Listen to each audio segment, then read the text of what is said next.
Magandang araw guys, bali may nabili kong dalawang CPU.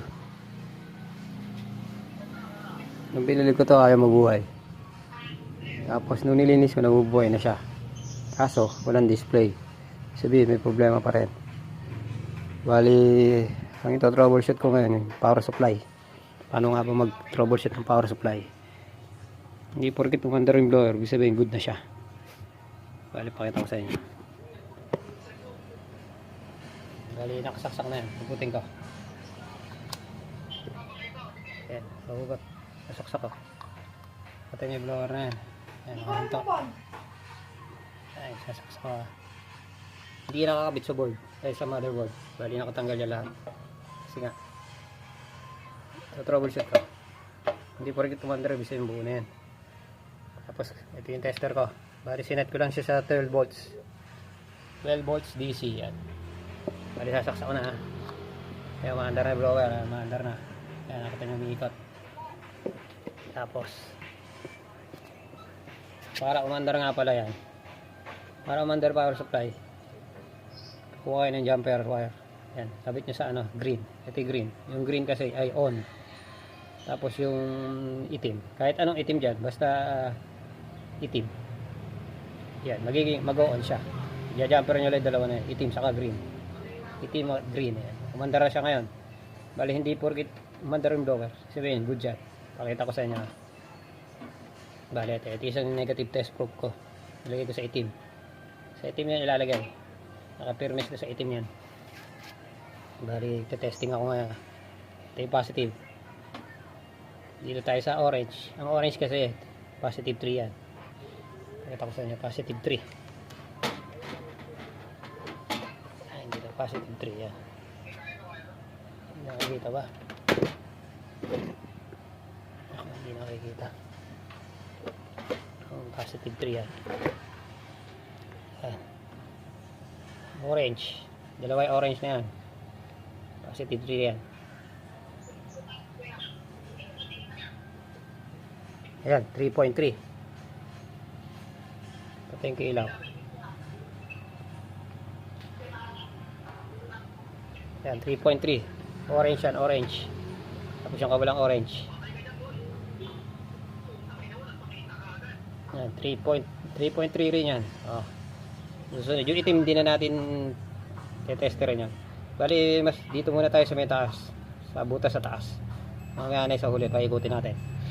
Bali, sunod natin ay yung green. Ay, hindi yung green kasi yung on yun eh. Yung asul, yung asul. Yung asul. Negative yan, negative 12 yan. Pero okay na yan, negative 11. Tapos susunod natin ay gray, yung gray. Ay, wala pala yun. Hindi pala pula. Yan, 5 volts. Sabi, okay yan. Tapos yung kasunod. Kailangan yung pula rin na yan, meron din 5 volts yan. Tatlo pa yung pula dyan. Tatlo pa yung katabi, dalawa pa yung katabing pula dyan. Bali, tetest rin natin yan. Nakita nyo ayaw pumalo ng isang pula. Ibig sabihin yung wire na to may sunog to sa loob, wala nang current, di nadadalo yan. O kaya nasunog to o kaya nabulok. Ayan, isang pula yan, ito yung pula. Bali wala siyang volts.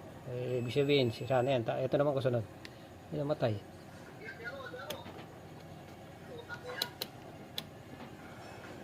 Namatay automatic eh. Bali yan 12 volts. Sinet ko ulit sa 12 volts yung tester. Bali itong sampula hindi umaandar, ibig sabihin sira na agad yan. Dito tayo sa kasunod. Nakita nyo 5 volts. Tapos balik natin sa dati. 5 volts. Pagdating dito sa may gitna na to yung pula, ayaw na, ibig sabihin sira na yan. Biling natin ngayon. Yan, binili ko ha. Tapos dito tayo sa orange, 3 volts. Ayan, 3 volts. Tapos dito yung dalawang dilaw, dapat positive 12 yan. Walang lumabas na positive 12. Sabihin sira yung dilaw, yung kabilang dilaw. Wala rin. Sabihin sira yung wire na to. Hindi ko pa alam. Tetesterin ko ibang dilaw. Ayan. Yan, sira yung wire na to. Violet. Segway ako, segway. Ayan, violet, negative 5. Ay, hindi. 5 pala yung violet. Tapos yung gray. Mga 2.4. Tapos yung pula. Ito yung pula. 5 volts. Tayo na, isang pula. 5 volts ulit. Tapos dalawang orange to, dalawang orange. 3. Tapos 3. Sabihin, tatlong wire dito ang patay. Yung dalawang dilaw. Saka yung isang pula dito. Tapos dito naman tayo. Ito, yung kinakapitan ng ano. Yung negative nating test probe. May dalawang dilaw dyan. Tignan natin kung papalo. Nakita niya pumalo. Ibig sabihin, yung mga dilaw kasi na yan, isa lang ang connection niya.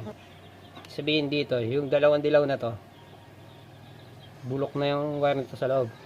Yung kaya sunog. Pati yung isang pula dito. Yan lang. Testerin na natin lahat. Ito, kita nyo pula. Yan, mayroon 12. Tapos yung pula. May 5. Sabihin, buo to. Buo yung wire dito. Ito pa. Yung pula. Ayan, positive. Tapos yung dilaw, positive.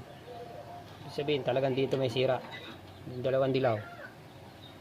Saka yung isang pula. Ito, pakikita ko nyo naman. Ito, bagong ito, power supply. Ito, pakikita ko sa inyo to. Ito, buo to eh. Bali, patayin ko muna siya. Pulutin ko na. Alisin ko na yung CPU. Alisin ko yung CPU. Kasi ito na. Bali, ito, jumper wire ko. Ito. Jumper wire ko. Tapos yung green. Yung green. Tapos yung itim. Pag i-jumper ko ganyan para mag-power on siya. Yan, nakakabit na. Bali, nakakabit na, no? Yan, green, saka itim. Sasaksak ko siya dito sa outlet. Plug niya. Yan, mandar na. Maingay siya. Alamang, linisin to. Hayaan nyo muna, tetesterin ko lang. Bali, dito natin sasaksak yung negative test probe. Negative. Unahin na natin to. Dapat yung dalawang dilaw positive. Tester natin. Ayan, positive 12. Kabila. Positive 12 din. Di buo to. Buo yung wire na dalawang dilaw. Dito na tayo ngayon.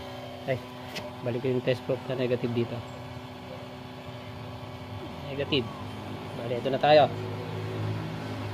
Unahan natin yung sa may dalawang dilaw. Kanina, yung isa power supply sira yun. Tingnan natin ha. Yung orange 3. Lumabas 3. Yung dilaw.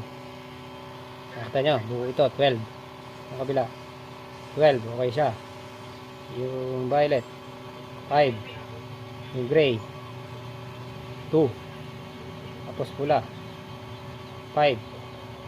Tapos pula 5.